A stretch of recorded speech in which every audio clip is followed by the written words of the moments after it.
کافروں اور یہودیوں کو اس بات کا بہت دکھ تھا کہ حضور صلی اللہ علیہ وآلہ وسلم نے ان کے آبائی مذہب اور انداز حیات کے کھوکھلے پن کا بھانڈا پھوڑ دیا۔ چنانچہ وہ حضور صلی اللہ علیہ وآلہ وسلم کو ختم کرنے کی ناپاک سازشیں تیز کرتے چلے گئے۔ مکی اور مدنی زندگی کے مختلف مراحل پر پتھر، تلوار، تیر اور زہر کی مدد سے آپ صلی اللہ علیہ وآلہ وسلم پر بہت قاتلانہ حملے ہوئے۔ اسلام قبول کرنے سے پہلے ایک دفعہ حضرت عمر رضی اللہ تعالیٰ عنہ نے آپ صلی اللہ علیہ وآلہ وسلم کو قتل کرنے کا ارادہ کر لیا تھا۔ اسلام کی بڑھتی ہوئی مقبولیت سے تنگ آ کر حضرت عمر رضی اللہ تعالیٰ عنہ نے ایک تیز تلوار اٹھائی اور آپ صلی اللہ علیہ وآلہ وسلم کو ٹھکانے لگانے کے لیے گھر سے چل نکلے۔ راستے میں آپ صلی اللہ رضی اللہ تعالیٰ عنہ کو نعیم رضی اللہ بن عبداللہ ملے تو انہوں نے کہا، تمہاری بہن اور بہنوئی بھی مسلمان ہو چکے ہیں، پہلے ان کی تو خبر لے لو۔ عمر رضی اللہ تعالیٰ عنہ طیش کھا گئے۔ انہوں نے فوراً اپنا راستہ بدلا اور سیدھے بہن کے گھر جا پہنچے۔ عمر رضی اللہ تعالیٰ عنہ بہت طاقتور اور ترش نوجوان تھے۔ انہوں نے آتے ہی بہنوئی کو لہو لہان کر دیا، مگر جب بہن کو تلاوت قرآن کرتے سنا تو ان کی ذہنی کائنات ہی بدل گئی۔ پھر وہی حضور صلی اللہ علیہ وآلہ وسلم کو ختم کرنے کی نیت سے نکلے تھے، تلوار نیام میں ڈالے نہایت ادب و احترام سے آپ صلی اللہ علیہ وآلہ وسلم کی خدمت میں حاضر ہو گئے۔ جب انہوں نے اسلام قبول کر لیا تو مسلمانوں نے خوشی سے اللہ اکبر کے نعرے بلند کر دیے۔ اس کے بعد بھی یہودی کوشش کرتے رہے۔ ایک مکار یہودی عورت زینب الحارث نے فتح خیبر کے وقت حضور صلی اللہ علیہ وآلہ وسلم کو زہر سے ہلاک کرنے کا منصوبہ بنایا۔ اس نے آپ صلی اللہ علیہ وآلہ وسلم کے لیے ایک بھنا ہوا بکرا تیار کیا۔ وہ جانتی تھی کہ آپ صلی اللہ علیہ وآلہ وسلم کو بکرے کی پنجی بہت مرغوب ہے، چنانچہ اس نے بکرے کی پنجی میں ایک بے حد مہلک قسم کا زہر زیادہ کثرت سے ملا دیا۔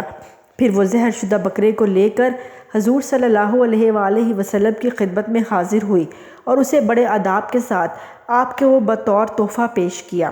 آپ صلی اللہ علیہ وآلہ وسلم نے ابھی گوشت کا ایک نوالا چکھا ہی تھا کہ آپ صلی اللہ علیہ وآلہ وسلم کو اصل بات سمجھ میں آ گئی۔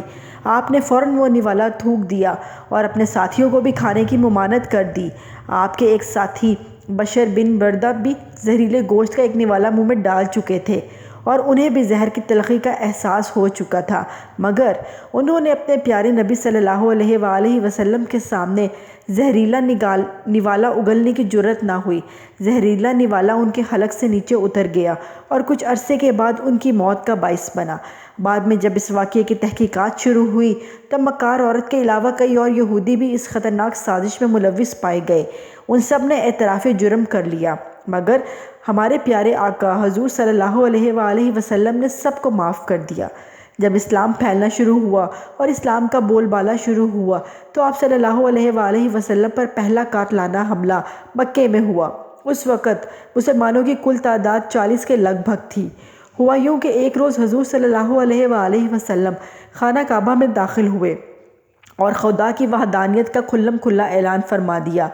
کفار مکہ نے اس سے اپنے محبوب بتوں کی سخت توہین تصور کیا، چنانچہ تلوار نیاموں سے باہر نکال لی اور دیکھتے ہی دیکھتے سب آپ صلی اللہ علیہ وآلہ وسلم پر بل پڑے۔